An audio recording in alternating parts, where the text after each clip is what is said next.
Hi, I'm Marc, Katz, dating coach for smart, strong, successful women and your personal trainer for love. Welcome to the Love You podcast. Stick around to the end to discover two of the most common patterns I see from women who remain single, as well as 8 red flags to look for when you're first dating a man.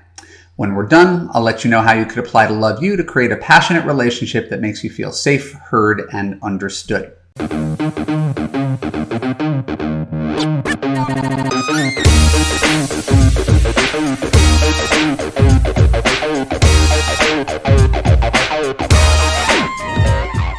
So we're going to get into it now. I'm going to tell you a couple stories, some killer metaphors, some stuff that you're going to want to write down. All right? So here we go. I want to talk about 2 former Love You clients. And I love these women dearly. And I want to frame this that when I tell stories of people, I do so to teach, not to tear down. I tell stories about me and my wife, not to necessarily make myself look good, clearly.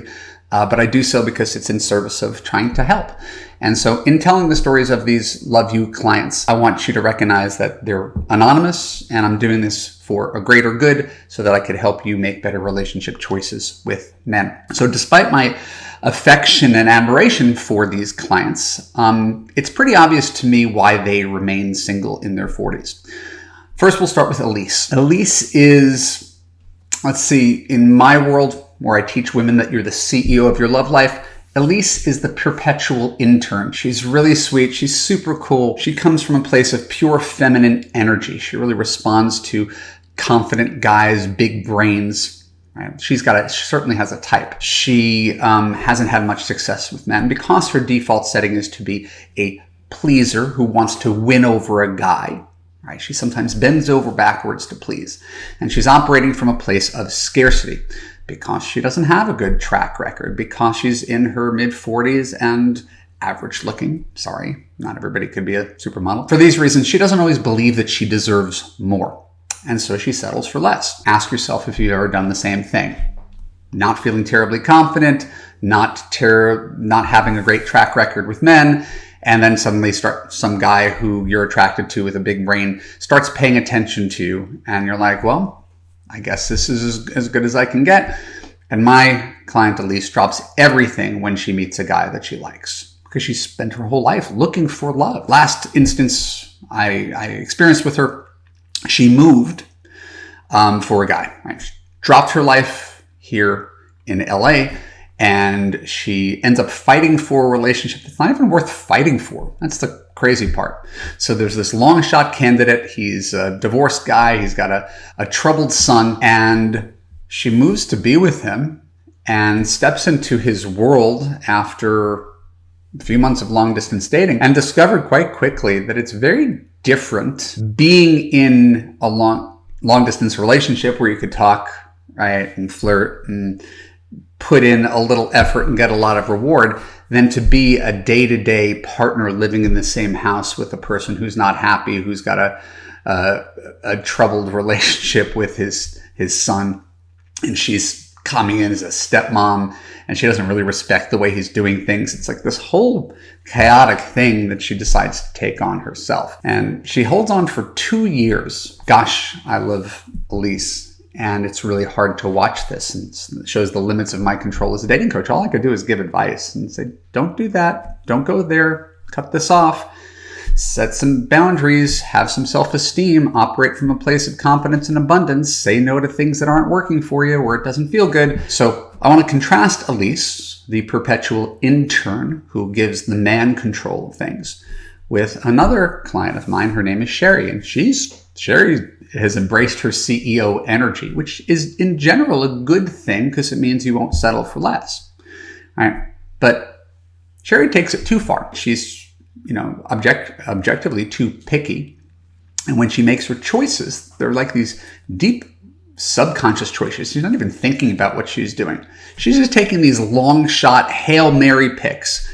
Right? And the only way they could work is if the sun and the moon and the stars all align at the same time. That's the only way Sherry's ever going to get married unless she changes her ways.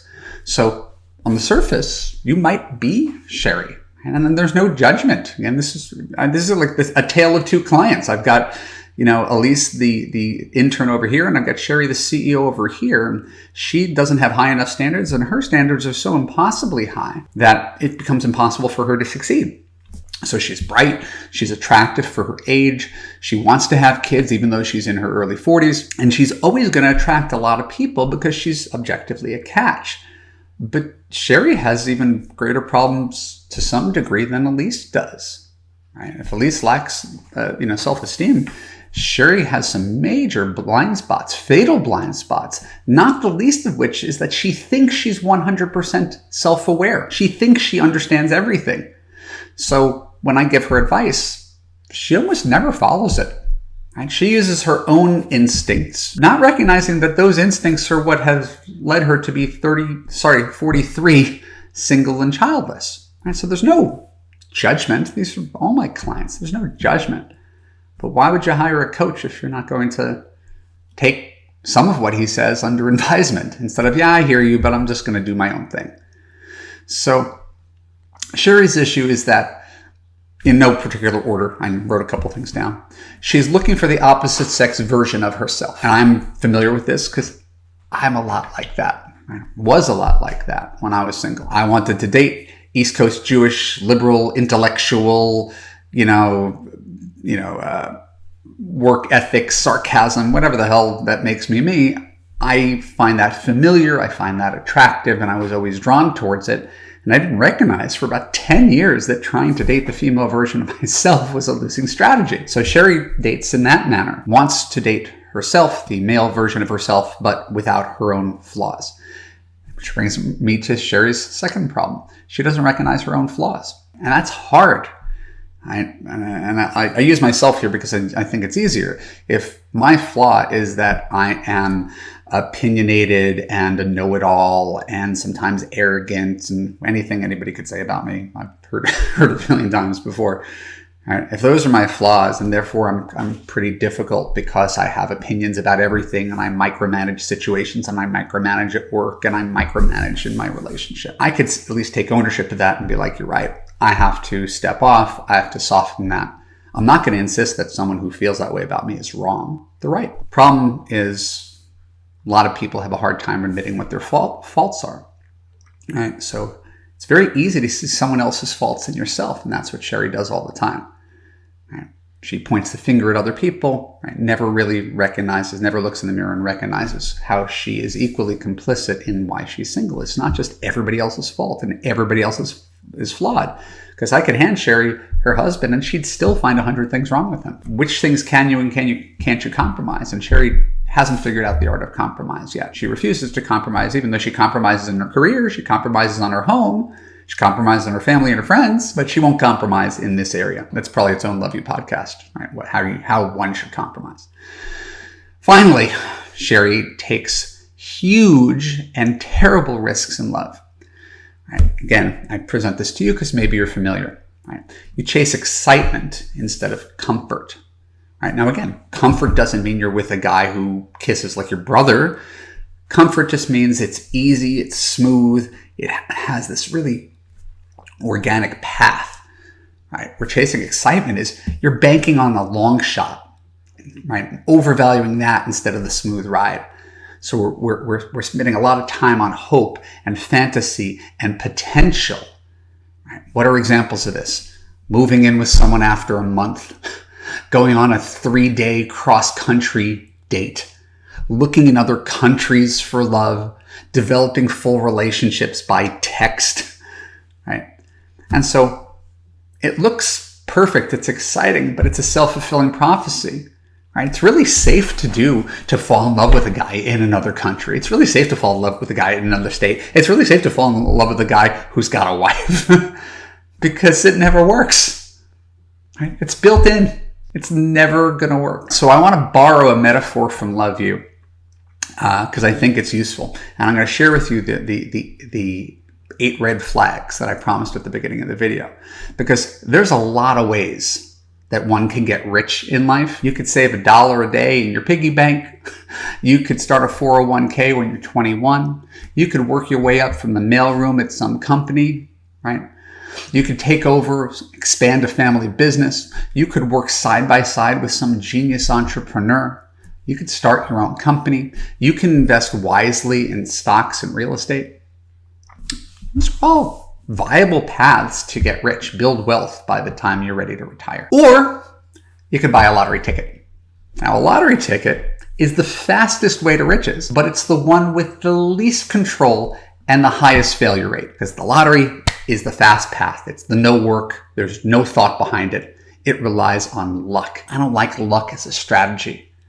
Right, that's what I'm here to share with you. There are better ways to date. Dating is a skill set. Relationships are a skill set. It's not just something that you come by because you're human.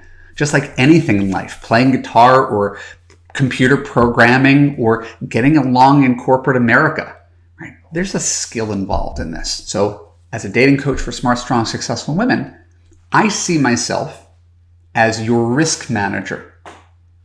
Risk manager. What are the chances that this investment is going to go south? And why would you make an investment if it has a very, very low percentage chance of paying off?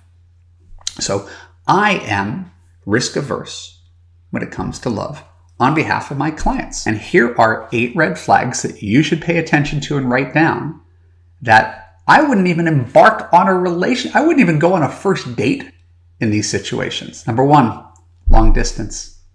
Number 2, he's separated.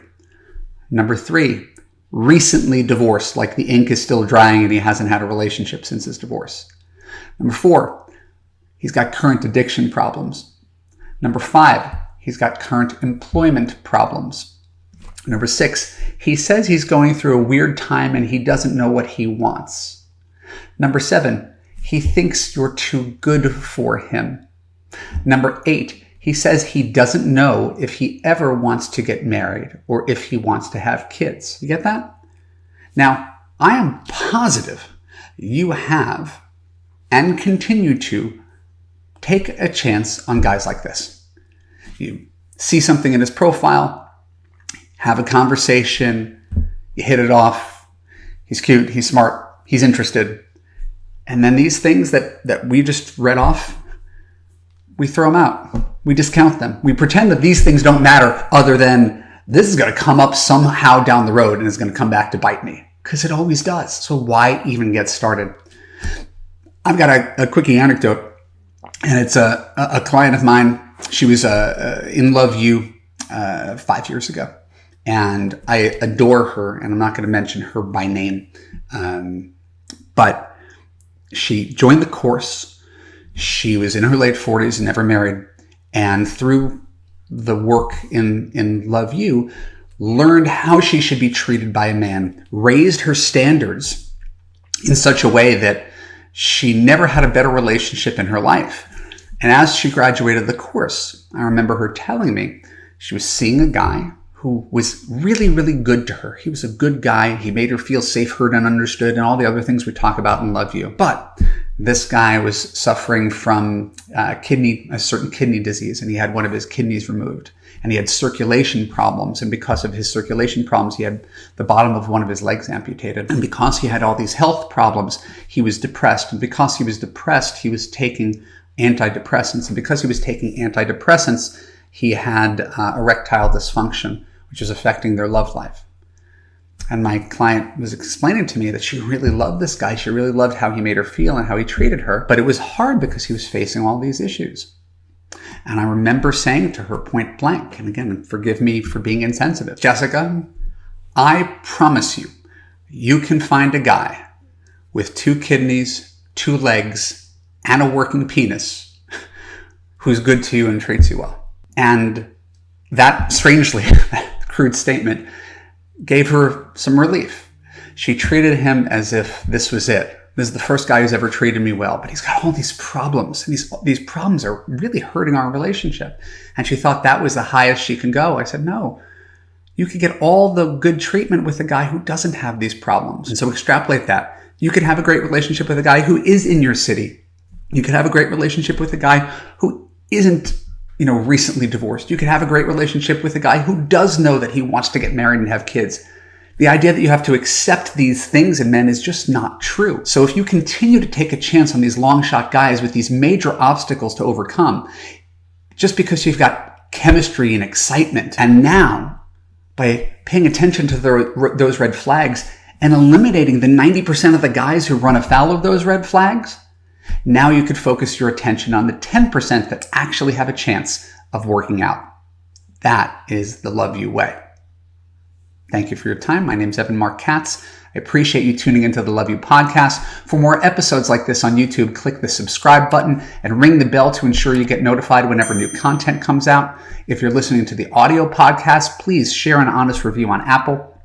And if you want to find love right now and are committed to making healthier choices with men so you can have that easy relationship that makes you feel safe, heard, and understood, look for the link below and apply for coaching with me in Love You. Talk to you soon. Bye-bye.